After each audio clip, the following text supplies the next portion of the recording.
saw it unfold during the game. He's more day-to-day, which is a good sign, but we're still going to more than likely bring some kickers in tomorrow for a workout, kind of work with two plans, one where he's able to go come Sunday and one where he's perhaps not able to go. Max Hairston, unlikely to play this week. We'll see where that goes as we move forward. Ty Johnson, day-to-day. And at this point, no one coming off of IR, going like T-Bass is not able to come off of IR due to the surgery that he had from a timetable standpoint at this point. So that's the update there. Is he, so we don't keep asking, because I think there's an assumption, at least I assumed, that he's done. Is there a chance he could come back in the playoffs, or is that? Not that I'm aware of. It's my understanding he's done due to the surgery that was performed some time ago. With Max being likely out, do you feel like you spoke about yesterday how like even the number of corners you had, and obviously who was up from the practice squad, like only having so many there, do you anticipate potentially having the outside there, or do you feel good about the guys in the practice? Yeah, I mean, just going back on that, you want to be able to protect everyone in a game like yesterday. Unfortunately, you're not able to, right? And with our situation and the way it was, we have normally four corners on the roster. About a month and a half ago, went down to three. So looking at the practice squad, because of the ups we needed to have, we went to a linebacker position first, losing TB in the Eagles game, and so with that we felt like we needed an extra linebacker to go into the game, and then with the defensive ends, getting Joey some rest, getting Greg some rest, both, and then we got Judana so that we had three. So unfortunately, we weren't able to get Dane up. Dane was out of ups anyway at that point, so we would have to cut somebody to bring up another corner. So unfortunately, we're a little landlocked there. Would have loved to have been able to rotate somebody, but that's where we're at right now. So. Sean, in hindsight, regarding Max, would you have considered, I know it would be not traditional, but maybe playing someone who doesn't usually play corner in that spot at that point in the game, or is that not a consideration? No, it was. Yeah, it was. We were going through we were losing players on the defensive side as it was, and so we had already gone from, I think, nickel down to three linebacker defense. So, there was only so many guys we could use at that point. You go to wide receiver, put him in over there. We've done that before. Again, try and protect everybody. It's a tough deal there. How have you, I know it's early and you learn throughout the week, but your first impression here of Jacksonville and what you studied last night and today, how you feel as you go down? Yeah, good football team. Talented football team. They're playing well, playing at a high level in all three phases. And, a team that we played last season, but the team overall has changed. The complexion of the team, some of their roster has changed as well. I thought one of the moves that's made a difference for them offensively is adding Jacoby Myers, good pickup for him. Probably a guy that's quite honestly been undervalued in his career, but going against him in New England, a ton of respect for his game, both in the run game and what he does there, and also in the pass game. They take the ball away defensively to do a great job with their special teams and creating field position or scoring points. So it's a heck of a football team. You talked about needing to continue to improve throughout the season. Where do you feel about where your defense is at heading into this week, just over the last several weeks and progression that you've seen? Yeah, I think the defensive staff and the players have done a really good job of honing in on the boulders, if you will, and things that you have to do to give yourself a chance to play good football. And that's really where we're at. We've had some of the different lineups and whatnot, and trying to teach and reteach, and some of the new guys teach them, and then the guys who've been here before or with us a little bit more during the season reteach them what the standard is and the things you have to do, as I said, to play good defense. So it's good to see that and the improvement that we've made over the course of the season, led by the defensive staff. Sean, how much do you feel like playoff experience really matters in a situation like this? I wouldn't say it doesn't matter, but it is, you got to play and you got to perform, and it's, hey, what it is on paper versus, who plays at the level we need to play at to win. So that's the utmost deciding factor, but there is an element of, I would say, experience, right, as you go through it from the top down. It's kind of similar to question, Sean. The last couple of trips to Jacksonville have not produced desired results. But you're going back to 2018 for one of those in 2021. So the number of guys on the team who were maybe even involved in those games is very small. Do you put anything into a lack of success against this team in that location, or because the roster's changed over so much, it doesn't matter all that much? I mean, you always try and learn from those situations, specifically, based on a team or a situation overall. At the end of the day, it's a new game. It's a different team this year, and we've got to play and perform up to a certain level, or we won't have a chance to win. But that's the key to our process this week. What are the inherent challenges that come with winning, especially playoff games on the road? Not a lot of teams have had success, not a lot of teams have won three straight, but you haven't won one yet. And what are the inherent challenges that come with? Well, playing on the road anytime is tough, in particular on the playoffs against a good football team. Usually you're playing a good football team, and we're playing a heck of a football team this week. And so, we know that. We've got to be dialed in on the challenge that's in front of us and be ready for the challenge. And you got to start by, hey, coming in and playing with great fundamentals, not beating yourselves, taking care of the ball, those things that are important to us as a football team, and the discipline that goes with that. The past 5 years of winning the division, and this year, you've known for a couple of years you're going to start on the road. How do those preparations begin, or if there's anything, even if you don't know who the opponent is, are there things that you can do to prepare when you know you got to hit the road? I mean, you do the best you can to make sure that our road experience, the operation of our road experience is solid, right? So we give the players a chance to get themselves as fresh as possible when we go on the road, when we make the trip down there, in this case to Jacksonville. And I know B-Row, our ops director, does a great job with making sure the guys are in a good spot, and with the right nutrition, all those types of things. Those are all the things that are in the margins, right, of getting these guys ready to play and play at a high level. You've won 3 straight on the road. Are you cognizant of that, or taking things from that? Like you say, because you look at every detail, but the fact that you have gotten it right 3 times in a row, what does that say?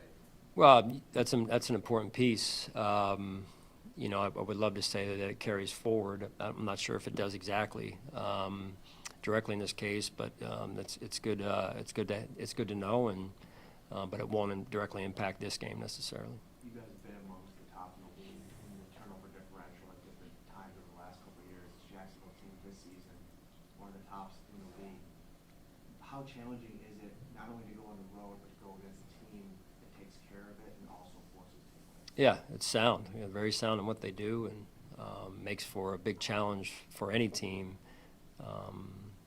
That's one of the big boulders of playing good football is taking care of the ball and taking the ball away. So they've done a great job with that this year. It was in limbo when we talked to you last night after the game, but James winning the rushing title, just how exciting is that for the group, for the offensive line, the tight ends, everybody? Yeah, that's a huge accomplishment. A lifetime accomplishment, great honor.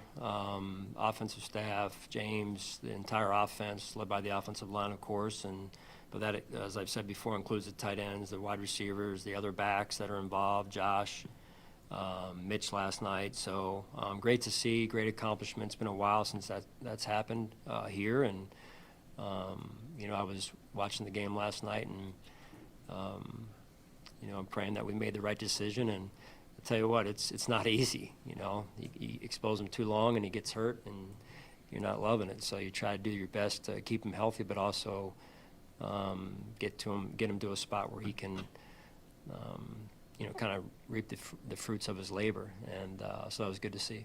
For him the first half of that game, 112? Yeah, he had 112 in the first half. I'm not loving that. So yeah, I knew the number. And I was stayed up to, do everything I could to make sure it was going to go the way it was going to go. Not that I had any control at that point, but yeah, I mean, like I said, it's no different. You want to protect everybody. It's hard. It's a hard deal. Do the best you can. Turns out he didn't need it. What's that? Turns out he didn't even need the 15. Yeah. That 15 made me feel a little bit better. I was thinking maybe we should have done 25. I don't know. But 15 ended up being the right. And the good part is he hopefully was able to get a little fresher from it. So it's, yeah. Since you're watching that game, and it was a crazy game with everything on the line, and I know that, the relationship with Mike, and I'm sure with John too. Yeah. What's going through your mind as a coach watching that go down for two organizations? Because I'm sure you could put yourself in those shoes pretty easily. Yeah, I think any coach really could. That's sat in the seat. So playoff level football, and the game reminds us quite a bit of how you win games. So we can stand to learn from that. Can you give an example? Just say overall, you look at the second half, right? The second half of the way the game was played, and some things working out, some things not working out. And it's not, I can promise it's not because they're not well coached, or it's not because they're not trying. So you look at it and say, hey, there's some things. I don't want to go into strategy right now, Tim, with all due respect. But those are things we can use as teaching mechanisms for our team. At any point when you found out it was going to be officially Jacksonville, did your mind race back to 2017 and reflect on how many things have changed and then how far this team has come? And how young I was back in 2017. I mean, the feeling was different then, right? The feeling was, first playoff appearance. I remember landing down there and seeing, a Bills fan at the airport, like somehow got back into, like Bills fans do, they find their way to areas where you're probably not even supposed to be in terms of airport security back then. But and then just driving to the stadium the morning of the game, and I think I remember Kyle, because Kyle hadn't been to the playoffs. I think his family or his wife was being documented, and the trip and all that type of stuff. So it was just a different type of trip, but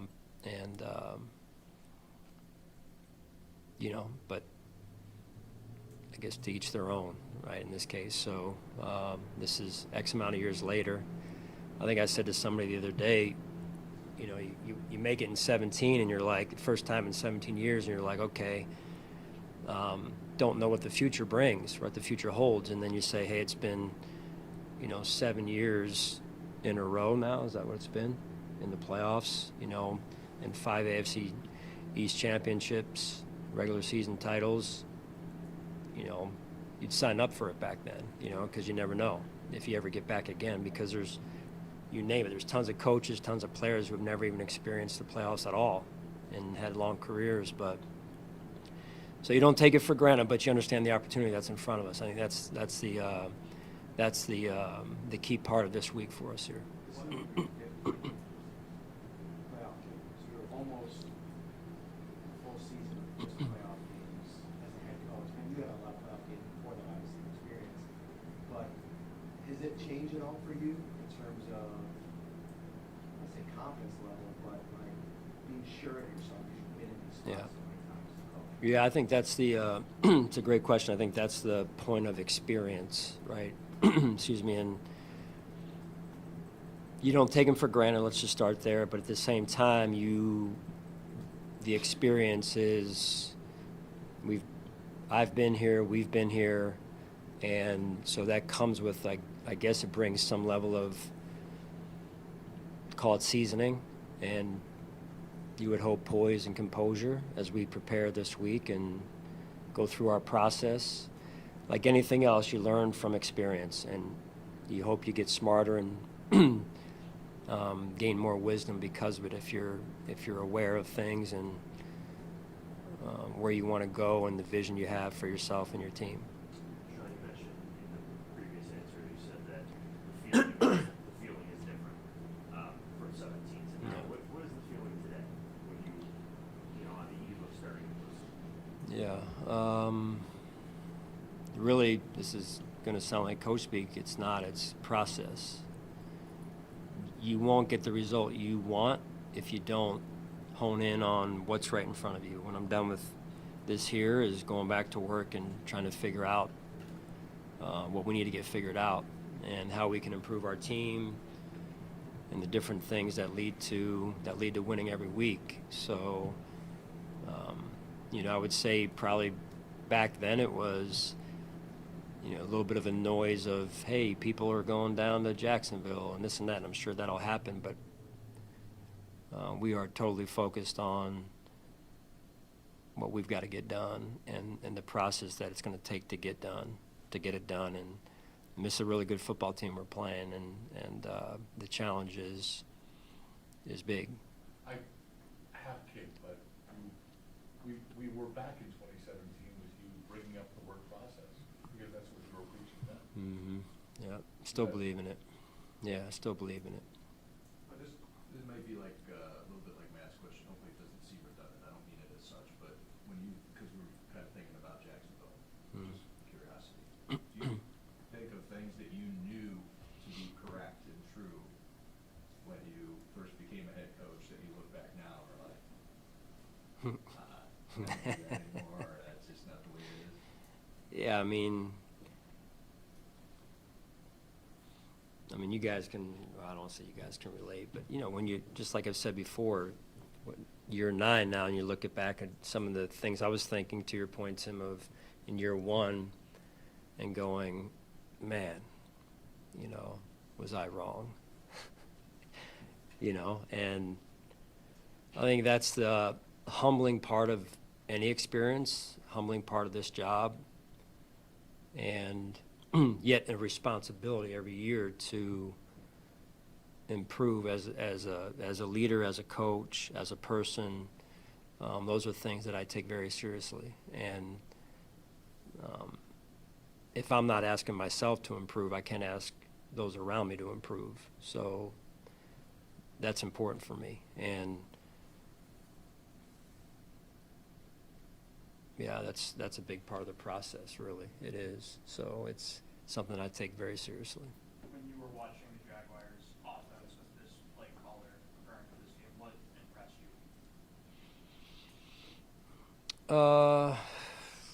you? They do a great job of keeping you off balance. They do a great job.